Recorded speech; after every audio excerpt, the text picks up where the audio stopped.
What the NHI means for South Africa. The National Health Insurance NHI Bill, signed into law by President Cyril Ramaphosa on Wednesday, promises free health care to all South African citizens at the point of care. Many see this as a cynical electioneering ploy by the ANC 2 weeks ahead of national elections, with polls showing it is likely to win less than 50% of the vote. Cynical because there is very little certainty as to how the government will pay for a healthcare system that will push private medical schemes out of the services the NHI proposes to offer. If the NHI offers hip replacements, private medical schemes would be prevented from covering this service. The government argues that universal health care is not only necessary but affordable. What is the next step? The NHI bill now becomes law, to be followed by the establishment of the NHI Fund as an autonomous public entity and all that comes with that. Appointing a board, nominations, interviews, shortlisting, and the appointment of a chair. The Department of Health will prepare detailed regulations to govern the scope and functioning of the fund. This could take 6 to 12 months, perhaps much longer, as the private sector is queuing potential legal challenges to the NHI on the grounds that it is irrational and unconstitutional. What is wrong with the current healthcare system?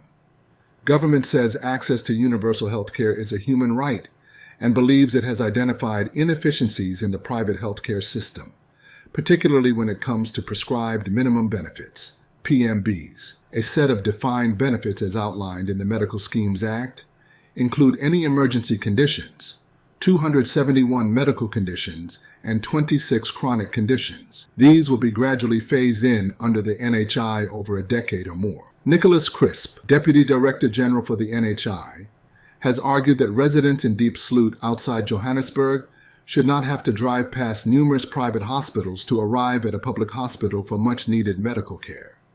The NHI aims to make these private hospitals accessible to all. Crisp also points out that 8.5% of GDP spent on health in South Africa could be allocated far more wisely if placed in a single pool. This compares with an average healthcare spend of 5.6% of GDP in peer nations, often with superior outcomes.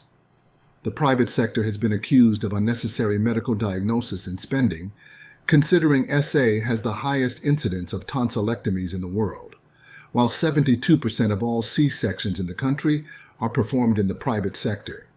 How will the NHI be funded? The government proposes introducing a payroll tax on employees, raising personal income tax, and ultimately capturing much of the roughly Rand 250 billion currently spent on private medical aid. Last year, Discovery estimated that the NHI would cost Rand 859 billion for PMBs, against the 2023 health budget of just Rand 233 billion. That's a shortfall of Rand 626 billion. The government expects to raise about Rand 100 billion from tax credits and government employer medical schemes. A 1% payroll tax might raise another Rand 35 billion. That still leaves the NHI nearly Rand 500 billion short of Discovery's estimates, in which case personal tax rates would have to increase by nearly 80%, a hopelessly unsustainable position. Discovery CEO Adrian Gore believes medical scheme members under the NHI will be required to pay 31% more tax and receive 69% less benefits in return. Is the NHI open to everyone? Yes, the NHI is open to all South Africans. Once the fund is operational, they will need to register with it when attending a clinic, hospital, or general practitioner. They will not need to register again on subsequent visits. Is the private sector against universal health care? No, just how it is being introduced without proper public consultation.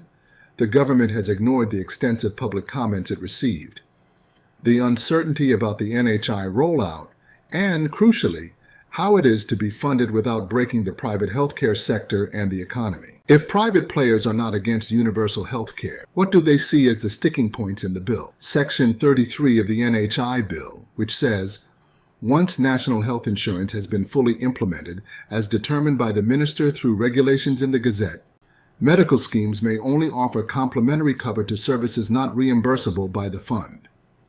The wording, once fully implemented, which may be decades away or never, creates monopoly conditions for the NHI. No private medical scheme will be able to offer services that compete with those provided by the NHI.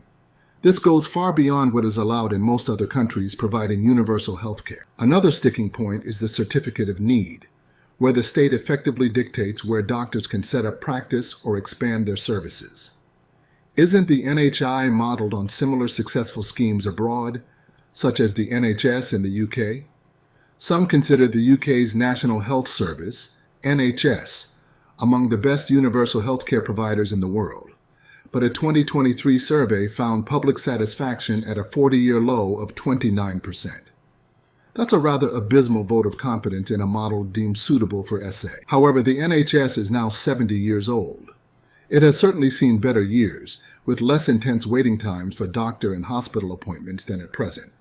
How will the NHI impact South Africans? There is a massive gap between the government and the private sector on this. The government sees a high-quality healthcare sector open to all citizens free of charge. The private sector argues that doctors, nurses, and other medical specialists will emigrate to countries where they are not on the state payroll and where the state does not dictate where and how they can earn a living. The result will be a deterioration in the quality of healthcare, with all hospitals, in theory, open to anyone in need of care. In the short to medium term, the NHI will not impact members of medical aid schemes. As previously mentioned, the NHI will only reach full implementation a decade or more from now, so you should continue paying your medical aid subscriptions. Will the NHI be challenged in court? Almost certainly. NGOs, opposition parties, and private sector healthcare providers have indicated as much. They believe the NHI is irrational, unaffordable, and unconstitutional. It is also seen as stifling competition by excluding the private sector from services offered under the NHI. How will corruption be prevented? A pamphlet distributed this week by the government attempts to address this. Given the huge funds the NHI will have available for service purchases, it will be tempting to channel largesse to the usual suspects. The fund will have a board and various governance structures in place, including the Health Sector Anti-Corruption Forum and the assistance of the Special Investigating Unit to detect fraud and corruption. The government's latest promo on the NHI says the design of the NHI is far less complicated than the present myriad of departments and medical schemes. Everything that the fund does, all the contracts with providers and suppliers, and the common set of funded benefits will be fully transparent. It adds, since every person will be entitled to the same benefits and treated the same way, there is far less incentive for fraud and corruption. Should we be worried? Probably.